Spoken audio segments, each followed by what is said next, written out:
l'environnement doit d'abord être psychologique. L'environnement doit commencer d'abord à l'intérieur de tout un chacun.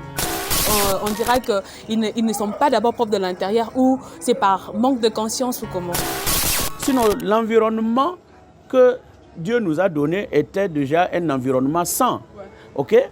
Mais c'est nous le salissons. Ou que on nettoie, le monsieur, il vient, il verse ses saletés où qu'on vient de nettoyer. Devant la personne qui est en train de nettoyer. Et tu vas dire, on va dire non, c'est le gouvernement. Ok? Pourtant, non. Le gouvernement, il fait sortir les idées. Ok? Et c'est à la population de relayer. Tant qu'une population ne relaie pas ce que le gouvernement fait sortir, ça n'ira jamais.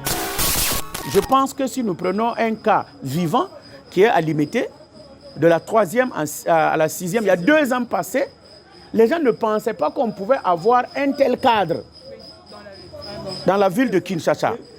Ok? Alors, mais je vous assure que quand on a commencé, les gens ont pensé que c'était de l'aventure. C'est un projet qui est financé entièrement par la ville. Malheureusement, on comprend mal okay, les initiatives du gouvernement. Un cadre de luxe. Il y a même des gens qui disent, mais quand on vient ici, on ne croit plus être à Kinshasa. Je suis désolé, mais pourtant, c'est toujours Kinshasa. Alors, donc, s'il y a eu cela, pourquoi pas essayer de développer un peu partout?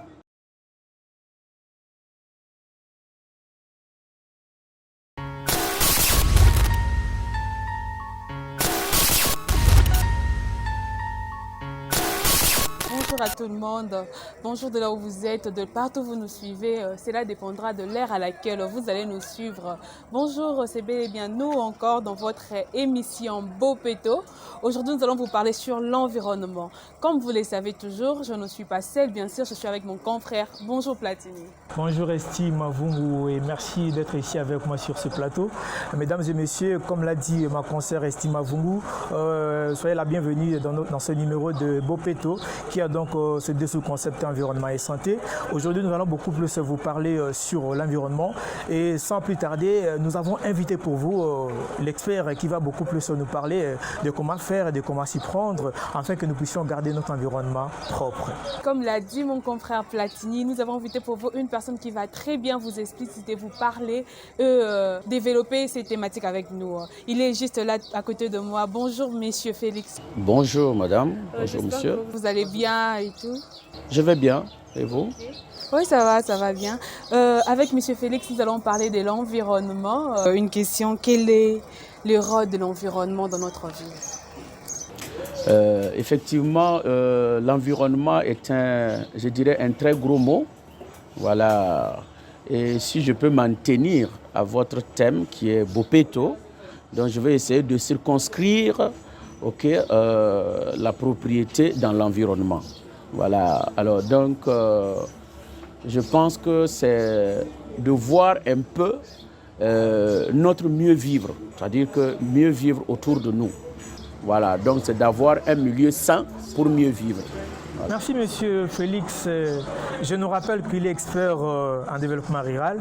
Donc c'est un monsieur qui va beaucoup plus nous expliciter sur l'environnement, comment garder notre environnement et comment faire en sorte que nous puissions réellement être propres pour qu'il n'y ait pas de saleté, pour qu'il n'y ait pas aussi de maladies. Monsieur Félix, étant expert en développement rural, notre question, la suivante, c'est de savoir, étant expert, quelles sont les stratégies que vous pouvez donner à la population congolaise afin de pouvoir garder notre environnement propre? Ok, merci bien pour la question.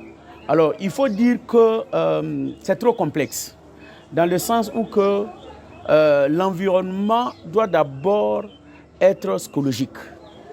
L'environnement doit commencer d'abord à l'intérieur de tout un chacun. Ok? Alors, il faut d'abord être propre dans la tête, ok? C'est-à-dire qu'il faut incarner la propriété autour, c'est-à-dire dans ta tête et autour de toi, et qui va maintenant s'exprimer à l'extérieur. Voilà, donc en un premier temps, je dirais d'abord que la première règle, ok, c'est d'abord d'être propre à l'intérieur. Donc c'est soi-même être propre à l'intérieur. Ok, et par la suite maintenant, alors nous allons, tu vas maintenant œuvrer à ce que autour de toi soit propre. Donc ce que nous devrions faire pour pouvoir vivre à l'aise autour de nous, ok, c'est d'abord premièrement chercher à être propre.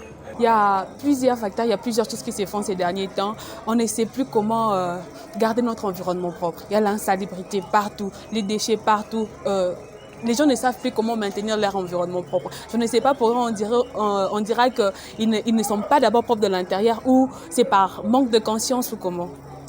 Bon, dire qu'ils ne savent pas comment être propre compte tenu de tous ces éléments, bon, je dirais que non, c'est d'abord quoi? Puisque c'est nous salissons notre environnement. Ok? Sinon, l'environnement que Dieu nous a donné était déjà un environnement sain. Ok? Mais c'est nous le salissons. Donc, nous ne pouvons pas dire que nous ne savons pas comment. Ok? C'est plutôt que nous nous mettons à la tâche, ok, pour le rendre propre. Sinon, il n'était pas sale. Voilà, il n'était pas sale, il était propre. Voilà, si je prends le cas de notre ville de Kinshasa, nous savons bien que Kinshasa n'était pas aussi sale. Ok, il fut un moment donné, la ville était propre. Il y a certains quartiers, ok, je prends le cas de la Gombe, ok, je pense qu'il y a 20 ans passés, ok, 20 ans passés, 30 ans passés, la Gombe était une ville où que vraiment toute une personne voulait passer là-bas.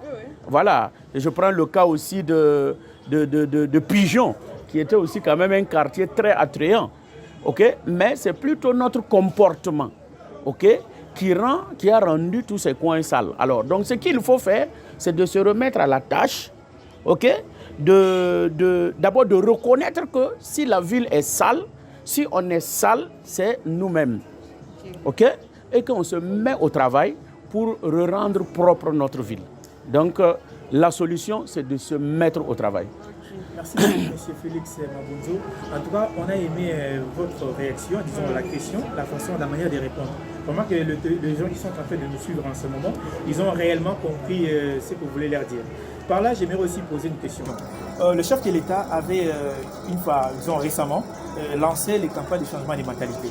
Cela avait beaucoup plus boosté les gens et nous voulons que vous puissiez aussi nous parler beaucoup plus sur l'impact de ces campagnes-là de changement des mentalités. Ça a été une réussite. Mais vous êtes un expert et par contre, vous travaillez aussi parfois des côtés de l'État. Quel ont été réellement les résultats par rapport à ces campagnes? Comme vous l'aviez dit, le chef de l'État, il a lancé. Donc, ça dit qu'il a émis, okay, un vœu. Okay? Et il a touché du doigt une réalité. Okay? Voilà, une réalité. Maintenant, il faudrait que nous prenions à bras le corps. Okay? Ce vouloir. Okay? Okay? Malheureusement, le chef de l'État, en lui seul, ne peut pas changer la mentalité de tout le monde. Mais il a émis déjà, okay, un vœu. Maintenant, c'est à nous maintenant de relayer. Okay? Et les personnes les mieux placées, c'est d'abord soi-même. Chacun de nous. Okay? Supposons que, je dis bien supposons parce que je ne crois pas que les gens ne savent pas dans quelle situation ils vivent. Maintenant, s'il se trouve que vous n'aviez pas pris conscience, okay, et qu'on vient vous réveiller, je pense qu'il y a lieu qu'on puisse ensemble, okay, reconnaître cela, que nous sommes dans une situation d'impasse, okay, et prendre cela à bras le corps et mener des actions pour maintenant amener à l'aboutissement du vœu de notre président. Voilà, donc c'est ce que je veux dire, effectivement. Donc la balle nous revient, le devoir nous revient, chacun de nous, de se battre pour refléter l'image que le chef de l'État, en lançant, okay, ce programme-là, a voulu atteindre. Ok, en tout cas, moi j'ai aimé votre intervention sur ce que vous venez de dire. Comme vous l'avez dit, vous venez à peine de le dire que avant, il y avait la commune, vous avez cité la commune de Gombe, vous avez cité Pigeon et tout, qui était une très belle commune où les gens voulaient toujours y être. Et si je m'en souviens très bien, on avait un slogan qu'on disait Kinshasa la belle. On disait souvent Kinshasa la belle parce qu'on trouvait que c'était tellement propre, tout était tellement propre et tout. Si vous pouvez marteler sur ça, comment encore nous pouvons faire pour encore redonner encore à la ville cette belle attribution qu'on avait autrefois, qu'on avait jadis? Comment est-ce que nous pouvons encore faire? Ok, merci bien pour la question. C'est vrai, vous venez de la dire, c'est devenu maintenant un dicton ou bien un dire. Ok, le plus souvent à l'extérieur même du pays, beaucoup de personnes retiennent toujours cette phrase ou bien ce nom qui était approprié à celle de la ville de Kinshasa. Ok, alors ce que moi je peux dire, c'est que Kinshasa, quand on l'a appelée la ville, la belle ville, mais elle n'avait pas été une ville auparavant. Elle a été construite, aménagée et embellie. OK? Et par la suite, on l'a salie. OK? Donc, pour tout simplement dire qu'il n'y a pas de méthode. Il n'y a pas de, je ne sais pas, il n'y a pas de magie, OK, que de repartir au travail pour l'embellir. OK? Voilà. Si nous voulons avoir cette ville, on peut encore l'avoir. Si nous décidons avec une volonté de faire et une endurance, OK, nous pouvons encore avoir cette ville qui sera appelée peut-être la plus belle des villes, OK, de l'Afrique centrale. Donc c'est l'une des causes, OK? C'est l'une des causes. Les inondations, c'est l'une des causes. Malheureusement, on croit que, de par le passé, la ville n'était pas très bien assainie. C'est faux. On a des égouts un peu partout qui avaient été bien construits par le temps. On a des caniveaux partout. Mais malheureusement, tous ces caniveaux sont bouchés par nos propres actes d'insalubrité. Nous jetons partout, nous transformons les caniveaux en des poubelles. OK? Alors, comment nous allons pouvoir vivre mieux? Et beaucoup de fois, dans les saisons de pluie, on patouille dans l'eau. Alors, donc, voilà déjà un des éléments. Deuxièmement, alors, d'autant plus que c'est un peu jeté partout, ça devient donc un milieu qui n'est pas approprié pour que l'homme vive. Je prends le cas des personnes qui transforment, par exemple, ces caniveaux en des évacuations, c'est-à-dire transforment ces caniveaux-là en des fosses septiques. Voilà. OK? Mais convenez avec moi, beaucoup de fois nous parlons qu'il y a le paludisme. OK? L'anophèle, il se développe où? Dans les endroits sales.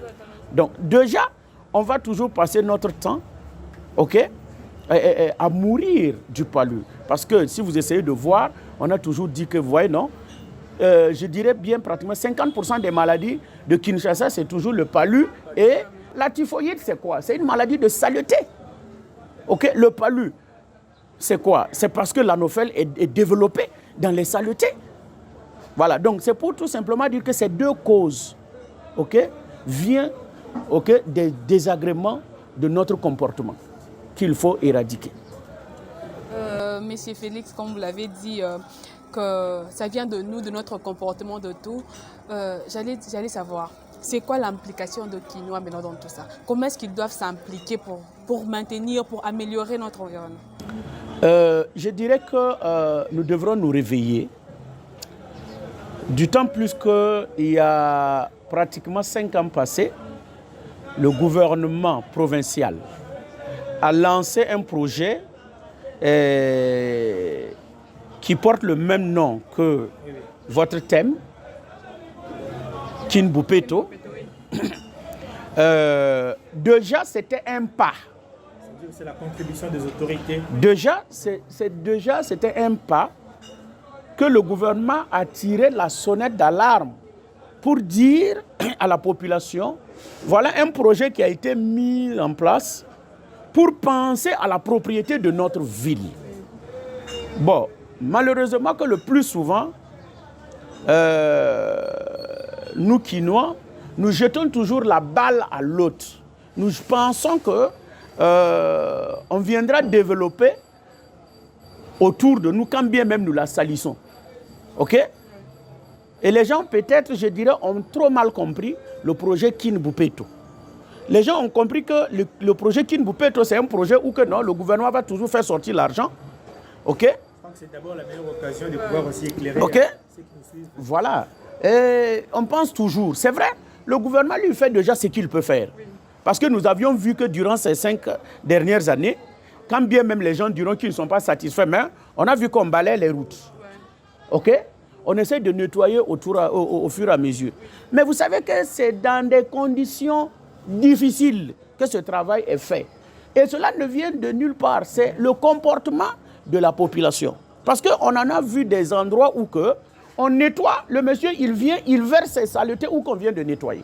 Devant la personne qui est en train de nettoyer. Et tu vas dire, on va dire non, c'est le gouvernement. Ok? Pourtant, non. Le gouvernement, il fait sortir les idées. Ok?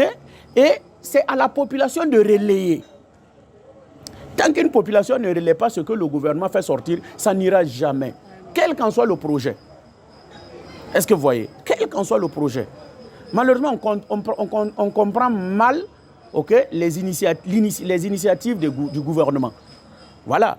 Parce qu'ils en ont pris des zones qu'ils ont essayé de transformer. Je pense que si nous prenons un cas vivant qui est à Limité, de la 3e à la 6e, il y a 2 ans passés, les gens ne pensaient pas qu'on pouvait avoir un tel cadre dans la ville de Kinshasa. Ok? Alors, mais je vous assure que quand on a commencé, les gens ont pensé que c'était de l'aventure. Mais par la suite, à la fin des travaux, qui est un projet qui est financé entièrement par la ville. Ok? Mais au jour d'aujourd'hui, c'est devenu un cadre de luxe. Il y a même des gens qui disent, mais quand on vient ici, on ne croit plus être à Kinshasa. Je suis désolé, mais pourtant, c'est toujours Kinshasa. Alors, donc, s'il y a eu cela, pourquoi pas essayer de développer un peu partout? Il ne faut pas que cela soit seulement le devoir du gouvernement, mais c'est de tout le monde. Parce qu'il y a des espaces un peu partout. OK? Et ces espaces-là, c'est les espaces de tout le monde. C'est les espaces du contribuable. Autant que les gens sont en train de faire des terrasses, un peu partout ou bien autour d'eux, même ces espaces, tu peux les demander et les aménager. OK? Et en retour, tu vas gérer et payer des taxes d'occupation de ces lieux à la ville. Voilà. Donc, ça dit que c'est ouvert à tout le monde. Mais jusqu'à là, le Kinois pense toujours que non, c'est l'hôtel de ville avec son excellence monsieur le gouverneur qui va toujours faire sortir l'argent pour aménager tous les espaces. Et pendant ce temps, les gens se plairont maintenant à passer prendre des photos, tu vois, non? À vouloir. Non, c'est le devoir de tout le monde. Déjà, cette possibilité est sortie. Merci, monsieur Félix Mabunzo, d'avoir beaucoup plus éclairci l'opinion publique qui est en train de nous suivre en ce moment. Nous allons demander à la régie de nous mettre vraiment les vidéos dans lesquelles on voit ce que vous avez fait par rapport à notre gouvernement. C'est beau cadre et tout. Oui, c'est ça. Vraiment, vous avez travaillé en collaboration avec l'État congolais pour faire ressortir cette beauté de la commune de Limité. En tout cas, nous allons demander à la régie de nous balancer ces images.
site d'un projet d'aménagement des espaces de la ville. Alors, et ici, nous faisons des travaux d'aménagement et d'embellissement. Alors, moi-même qui vous parle, mon nom est Félix Mabonzo Lompo. Je suis l'ingénieur en charge de diriger tes travaux et de les organiser. Alors, donc, nous sommes plus précisément dans le mini-parc 5e, 6e, qui est un mini-parc. Voilà, donc vous voyez les aménagements dans ce mini-parc. Un peu plus loin, entre la 5e et la 4e, nous avions aménagé un parc, du moins un parking moderne, qui va contenir 205 véhicules stationnés. Les bénéficiaires de ce projet, c'est les contribuables, donc le peuple. Voilà, ce n'est pas seulement les riverains de ce quartier, mais c'est tout le monde. Et j'en profite pour vous dire que nous sommes sur Bandal Télévision. Nous sommes là au fait pour beaucoup plus avec cette émission. Contribuer aussi à King Bopeto, qui est un élément majeur pour le changement de notre capitale. Donc nous allons vous demander beaucoup plus de suivre Bandal Télévision et aussi beaucoup plus d'accompagner King Bopeto pour le bien-être de tous les Congolais. En tout cas, c'est une très belle ville. C'est tout ce qui a été fait là-bas était vraiment waouh, était tellement belle. Monsieur Félix, nous étions tellement ravis de vous avoir avec nous sur ces plateaux de Bopeto dans Bandal Télévision. C'était un plaisir de vous recevoir, de parler avec vous pour essayer encore de relever la conscience de tout un chacun de nous. Un mot de la fin. Ok, merci pour cette opportunité. Ce que je vais dire, c'est que d'abord, je souhaite une longue vie prospère à cette télévision qui m'a permis de venir et de pouvoir dire ce que je pense à toute la ville et à tous les spectateurs qui nous écoutent un peu partout et qui nous suivent. Voilà. Alors, je dirais de tenir bon en ce qui concerne le thème que vous animez. C'est vraiment un thème qu'il faut, voilà, pour nous permettre de vivre très bien autour de nous. Merci bien. Mesdames et messieurs, c'est ici que nous allons enfin mettre fin à cette émission Bopeto qui a ses deux concepts environnement et santé. Vous étiez nombreux, très nombreux alors à nous suivre, alors ne manquez pas à vous abonner. Si vous avez pu voir cette belle émission, dites merci à Brave qui est le réalisateur de cette émission. Dites encore merci à Lydie et à Omario. Merci et nous nous revoyons à la prochaine.